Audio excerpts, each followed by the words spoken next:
Olá, pessoal, tudo bem com vocês? Eu espero que sim. Nesse vídeo, nós vamos mostrar como calcular máximos e mínimos locais e funções e, principalmente, a aplicação desse conceito, ou seja, do conceito de otimização à resolução de problemas de otimização. Nessa sessão serão aplicados os teoremas que dizem respeito aos máximos e mínimos de uma função em um determinado intervalo para determinar os valores de máximo e ou mínimo de uma função que representa uma situação problema.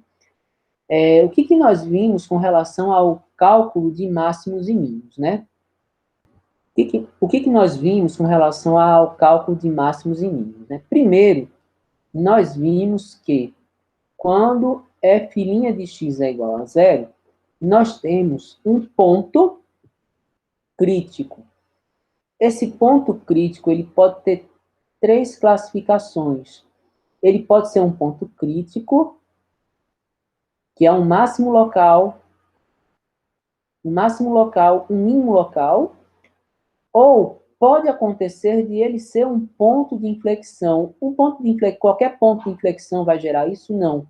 Apenas aqueles em que, se você traçar uma reta tangente, essa reta tangente vai ser horizontal. Então, nesses casos, você tem a derivada igual a zero. Lembrando, né, que se, por exemplo, a função for assim, né, nós temos um ponto de mudança de concavidade aqui, e aí se você traçar a reta tangente, ela não é, ela é inclinada. Então, nesse caso aqui, a derivada não é zero. Então, não necessariamente um ponto de inflexão tem derivada zero. O ponto de inflexão, ele vai ter a segunda derivada zero, a primeira não. Bom, e aí como é que nós vamos distinguir entre uma e outra situação, né? Há basicamente duas formas. Os livros, ou aqueles professores que privilegiam a questão de regras de memória, eles vão dizer, olha, um máximo local é um ponto onde você tem uma concavidade voltada para baixo. Então, a segunda derivada, no caso de máximo local, é negativa. Um mínimo local é um ponto onde a concavidade é para cima. Então, a segunda derivada vai ser positiva. E o ponto de inflexão, nesse caso, é onde há uma mudança de concavidade de uma função contínua, então a segunda derivada vai ser zero. Então, há como você fazer há como você usar esse automatismo em calcular a primeira e a segunda derivada. Só que, a depender das características de função, você nem é obrigado a fazer esse segundo passo. Por quê? O que você percebe? Em um máximo local, você tem uma função crescente e depois decrescente. Ou seja, a derivada é positiva aqui e negativa aqui. Então, com o estudo de sinal da derivada, você já consegue determinar o máximo. O mínimo, você tem uma função decrescente e depois crescente. Ou seja, uma derivada negativa e depois positiva. E no caso do ponto de inflexão, nós temos aqui uma função crescente, ou ela poderia ser decrescente também. Né? Então, você pode verificar essa questão de alternância entre crescente e decrescente para decidir se um ponto é o máximo ou o mínimo. Mas o que todos eles têm em comum é que a derivada é zero. E a principal, o mantra dos problemas de otimização é pega a função, deriva igual a zero. Então, esse é um mantra. Você pode ter aí um engenheiro formado há 35 anos, estava quase aposentado, aí a regra da aposentadoria mudou, ele ficou mais uns anos no mercado, não se lembra mais nada de cálculo, mas ele ainda lembra do mantra, de que deriva igual a zero para encontrar o ponto ótimo, o ponto de máximo ou mínimo local. Vamos a alguns exemplos. Vamos lá. Eu quero achar dois números positivos cuja soma seja 70 e o produto maior possível. Então, o primeiro passo é encontrar uma função, e essa função deve ser algo que eu quero maximizar ou minimizar. Então, o que eu quero que torne o máximo possível é a função. Então, eu vou ter que criar a função produto. E produto em função de quem? Em função dos números. E aí, vamos chamar um número. Um número vai ser o x e o outro número,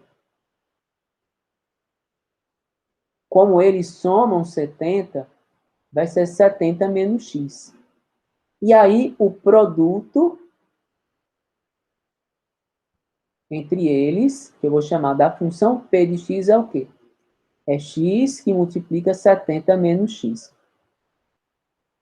Ou seja, eu quero achar o máximo dessa função. Reescrevendo, essa função é 70x menos x ao quadrado. Bom, achar o máximo nesse caso é fácil, é uma função de segundo grau com a concavidade para baixo. Mas vamos esquecer esse detalhe de achar vértice e vamos pensar numa função de uma maneira geral. O que acontece em um máximo local? Em um máximo local, a derivada é zero. Então, eu vou pegar a derivada dessa função, que é 70 menos 2x, e igualar a zero. E aí, nós tiramos que 2x igual a 70, x igual a 70 sobre 2, que é 35. Significa que esse ponto é máximo? Não. Significa que esse ponto há uma mudança de condição da função. A função deixa de ser crescente, decrescente, é um ponto crítico, certo? Como é que nós podemos decidir se esse ponto crítico é o máximo ou o mínimo? Veja só, ou nós podemos fazer a segunda derivada, é uma possibilidade, ou nós podemos simplesmente pegar e estudar o sinal dessa função. O que é essa função aí? Essa função é uma função de primeiro grau, tem uma raiz que é 35, e se nós observarmos, 70 menos 2x é uma reta decrescente, menos 2x. Ou seja, o sinal é positivo para x menor que 35 e negativo para x maior que 35. Então, esse é o sinal da derivada. O que nós temos com relação à função f? A função f ela tem um ponto crítico em 35, ela é crescente para x menor que 35 e decrescente para x maior que 35. Então, x igual a 35 é um máximo local. Então, nós temos que em 35 é o máximo. Aí, qual é a pergunta que ele faz? A pergunta é achar dois números positivos cuja soma seja 70 e o produto maior possível. Então, o número é 35 e o outro número também é 35. Ou seja, para dois números somarem 70 e terem o maior produto possível, é necessário que seja 35 e 35. Então, a resposta é: os números são 35 e 35. Vamos ao nosso segundo exemplo. Um fabricante, ao comprar caixas de embalagens retangulares, exige que o comprimento da caixa seja 2 metros e o volume 3 metros quadrados. Para gastar a menor quantidade de material possível na fabricação das caixas, quais devem ser suas dimensões? Então, o que a gente sabe sobre essas caixas?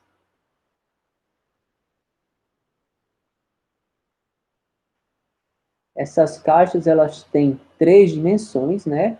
Uma delas é 2 metros,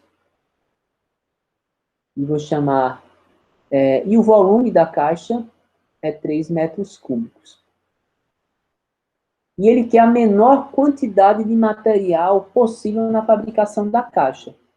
Por exemplo, se eu for calcular a quantidade de material, se eu for construir uma caixa de papelão, eu tenho que, para eu gastar a menor quantidade de papelão, eu tenho que ter a área total mínima. Então, menos material implica em menos área. Ou seja, nós vamos ter que minimizar a função da área. Aí, quem é a função da área? Vamos lá. Essa caixa ela tem um comprimento de 2 metros e largura e altura iguais a x e a y. Né? Qual é a área? Bom, a área dessa caixa será formada. Você tem uma face aqui que está na frente, que mede 2y, que está repetida no fundo. Você tem uma área XY, que está repetida na direita e na esquerda. E você tem uma área de 2x, que seria a base, que tem a base e a tampa. Então, a área seria a somatória, ou seja, duas partes iguais à base, duas partes iguais à lateral direita e esquerda, e duas partes igual à frente, ou seja, a frente e o fundo. Então, a área seriam 4x mais 2xy mais 4y. Quer dizer assim, professor, a área está dependendo de duas variáveis. Mas veja bem, ele não quer construir uma caixa de qualquer jeito. Ele sabe que é retangular, o comprimento é 2 metros, mas o volume da caixa tem que ser 3 metros. E quem é o volume? Se eu fosse calcular o volume dessa caixa, seria 2xy. Isso aqui tem que dar 3 metros cúbicos. Então, eu posso escrever que y é 3 sobre 2x. E aí, quando eu substituo isso aqui na área, eu vou ter a área em função apenas do x. Então, quem vai ser a área? Vai ser 4x mais 2x vezes 3 sobre 2x, mais 4y, que é 3 sobre 2x. Ou seja, 4x, aqui eu posso cortar,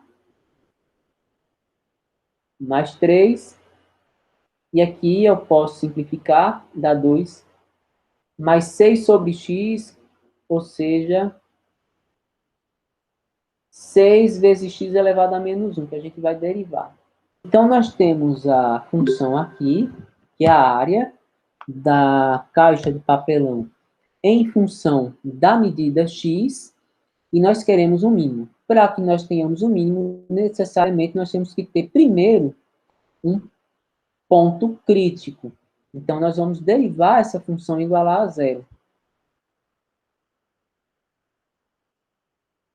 Então, eu vou ter que a área, linha, em área, linha, é 4, a derivada, né? A derivada da constante é zero, e aqui vai dar menos 6x a menos 2. Então, eu tenho que 4 menos 6 sobre x ao quadrado é igual a zero.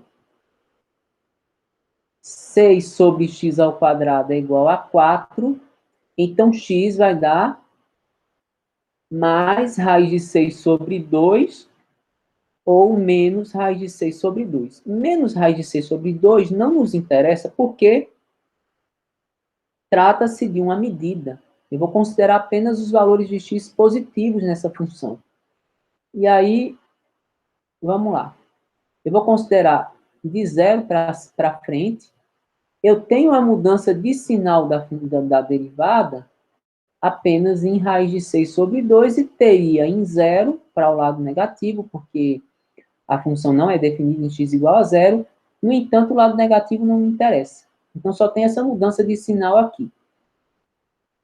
Essa aqui, aí vamos analisar o sinal da, porque eu sei que isso aqui é um ponto crítico. Eu vou classificar agora entre máximo e mínimo. Então, vamos lá. Vamos pensar. Raiz de 6 sobre 2 é maior do que 1. Então, o número 1 está aqui, ó. Se nós substituirmos 1 na função, nós vamos ter 4 menos 6 vezes 1 elevado a menos 2. 4 menos 6 dá menos 2. Negativo. Então, o sinal da derivada aqui é negativo. Se nós considerarmos um número maior do que raiz de 6 sobre 2, que pode ser 2, por exemplo, nós vamos ter o quê? 4 menos 6 sobre 2 ao quadrado. 4 menos 6 quartos vai dar um número positivo. E aí, sendo a derivada negativa e positiva, nós sabemos que a função ela vai ser decrescente nesse intervalo e crescente nesse intervalo. Então, em raiz de 6 sobre 2, nós temos um mínimo local. E aí nós comprovamos que a medida que minimiza a área é essa daqui. E aí qual vai ser a nossa resposta? Ele quer saber as dimensões. Então, uma dimensão é raiz de 6 sobre 2, e a outra vai ser 3 vezes sobre 2 raiz de 6 sobre 2. Ou seja, 3 sobre raiz de 6, que se nós racionalizarmos, vai dar raiz de 6 sobre 2 também, né? Vai ficar 3 raiz de 6 sobre 6, que é raiz de 6 sobre 2. Então, a resposta do nosso problema é as dimensões da caixa são raiz de 6 sobre 2, raiz de 6 sobre 2 e 2 metros, que é o comprimento. Então, veja que essa caixa, ela tem uma liberdade aqui, digamos assim, de você deixar ela mais estreita aqui, mais alta, deixar ela mais larga e mais baixinha. E aí, para esse ajuste entre x e y, que torna essa área menor, mantendo o volume de 3 metros cúbicos, é esse, raiz de 6 sobre 2, raiz de 6 sobre 2 e 2 metros. Bom, vamos ao nosso terceiro exemplo. Um sólido será construído acoplando-se um cilindro circular reto de altura h e raio r a uma semiesfera de raio r. Então, seria mais ou menos isso aqui. Você tem um cilindro acoplado a uma semiesfera. Aqui você tem raio r e altura h. Deseja-se que a área de superfície do sólido seja 5π, e ele quer que, considerando essa área e um raio R e H, você tem um volume máximo. Então, o primeiro passo é, eu quero maximizar o volume. Então, a ideia é pegar a derivada do volume igual a zero e tal, e impor a condição de máximo. Quem é o volume? O volume aqui é a soma entre o volume de um cilindro, que é a área da base vezes a altura, πr ao quadrado, que é a área do círculo vezes a altura, e o volume de meia esfera. O volume da esfera é 4πr ao cubo sobre 3. E aí, como é só metade, vai ser 2π sobre 3r ao cubo. Bom, aqui o volume está em função de área e altura. Mas, no caso, nós precisamos deixar o volume como uma função de uma variável para poder derivar. E aí, nós precisamos, então, de uma relação de R e H, e nós vamos usar para isso a questão da área. Então, como é que nós poderíamos calcular a área desse sólido? A área desse sólido, ele tem um círculo de área πr ao quadrado, ele tem uma lateral de cilindro, que é um retângulo que tem a altura h e o comprimento igual ao comprimento desse círculo, ou seja, 2πr h, e ele tem uma esfera aqui, meia esfera. A área de uma esfera é 4πr ao quadrado, a área de meia esfera é 2πr ao quadrado. E a soma disso tudo tem que dar 5π. Aí o mais fácil aqui é tirar o h em função de r para substituir aqui. Então, eu posso escrever que... Eu posso simplificar tudo por π, né? Então, ó, esse π, esse π, esse π e esse π se cancelam. Vou levar quem não tem h para o segundo membro. Então, vou ter que 2RH é igual a 5 menos r ao quadrado. Aqui você tem r ao quadrado mais 2r ao quadrado, dá 3r ao quadrado. H é 5 sobre 2r menos 3 sobre 2r, que é r ao quadrado por 2r, dá r sobre 2. Substituindo, nós vamos ter volume igual a πr ao quadrado, que multiplica 5 sobre 2r menos 3 sobre 2r, mais 2π sobre 3r ao cubo. Então, o volume é, multiplicando aqui, vai ficar 5π sobre 2r, menos 3π sobre 2r ao cubo, mais 2π sobre 3r ao cubo. Fazendo essa continha, né, porque esses dois termos são semelhantes, então vai ficar 5π sobre 2r, o mínimo aqui é 6, vai ficar 9π, menos 9π mais 4π, vai ficar menos 5π sobre 6r ao cubo. Aí agora eu vou para encontrar o ponto crítico, vou derivar, então vai ficar 5π sobre 2, menos, cai o 3 aqui, então vai ficar um 5π sobre 2r ao quadrado, igual a 0. Dividindo tudo por 5π sobre 2, fica 1 menos r ao quadrado é igual a 0. Então, r é igual a mais ou menos 1, que só interessa a resposta 1. E aí, vamos ver o que acontece na função, que aqui é um ponto crítico. Provavelmente vai ser o volume máximo, que é a única resposta que a gente tem, né? Mas, vamos lá. 1, r igual a 1. Eu vou começar a análise de 0, que isso aqui R é um raio. Se eu colocar um valor R maior do que 1 aqui, na derivada, vai ficar um 5 sobre 2, se eu colocar 2, por exemplo. Vai ficar 5 sobre 2 menos 5 sobre 2 vezes 4. Vai dar um número negativo. Se eu colocar um número entre 0 e 1, por exemplo, meio, vai ficar 5 sobre 2 menos 5 sobre 2 vezes 1 quarto. Vou colocar meio. Então, vai dar um número positivo.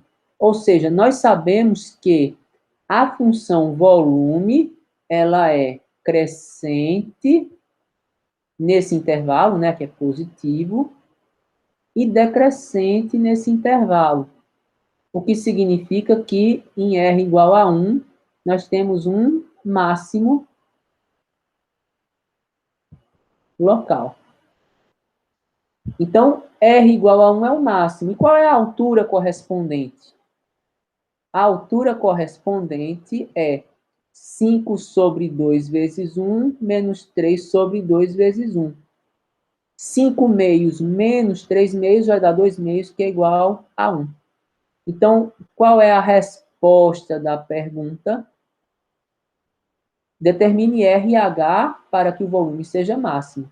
Então, para que o volume desse sólido seja o máximo, R e H são iguais a 1. Então, veja que você poderia construir esse sólido com área 5π de várias formas. A área podia ser 5π, por exemplo, e ele ser mais estreitinho. Ou ele podia ser mais larguinho e mais baixinho, mantendo essa área. Certo? E aí, conforme você aumenta um lado, diminui o outro, esse volume vai variando. Aí o volume é máximo quando o R e o H são iguais a 1, porque a função se comporta assim, ó. À medida em que você pega o raio e vai aumentando, ou seja, você tem um raio menor, você tem a altura maior, essa função é crescente. Aí quando você passa de R igual a 1, começa a botar R igual a 1.1, 1.2, etc e tal, o volume vai diminuindo. Então, pessoal, essa é a ideia básica. Toda vez que você pegar um problema, você tem que achar a função que representa a quantia que você quer tomar máxima ou mínima. Qual foi o nosso problema aqui? O que a gente queria tornar máximo era o volume. E aí eu tenho que escrever essa função que eu quero maximizar ou minimizar em função de uma variável. Nós estamos no cálculo de uma variável, ou seja, f de x. E aí eu tenho, o volume aqui está em função de RH, eu tenho que deixar o volume só em função de R, ou poderia também deixar só em função de H. E aí ele vai dar algum dado no problema, no caso aqui ele deu a área, para a gente vincular o R ao H. Ou seja, esse R e esse H que estão aqui, eles não são de qualquer jeito, eles são tais que a área deles é 5π. E aí, esse cara, não no cálculo 1, mas quando você parte para uma análise mais avançada, função de mais variáveis, tem uma técnica chamada multiplicadores de Lagrange, e essa relação entre as variáveis é chamada de vínculo. Então, eu quero maximizar o volume considerando um vínculo. Ou seja, eu não quero maximizar essa função de todo jeito. Se eu for maximizar ela de qualquer jeito, eu pego e digo, olha, eu torno o R infinito, o H infinito e acabou a história. Não, eu tenho um vínculo. O RH não pode ser de qualquer jeito. O RH tem que combinar de uma forma que a área seja 5π.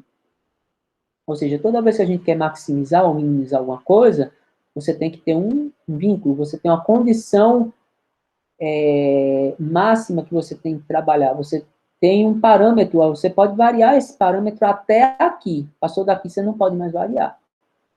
Então, eu espero que vocês tenham entendido. Sugiro a resolução de bastantes exercícios, né, que esse tema é bastante importante, e até a próxima aula.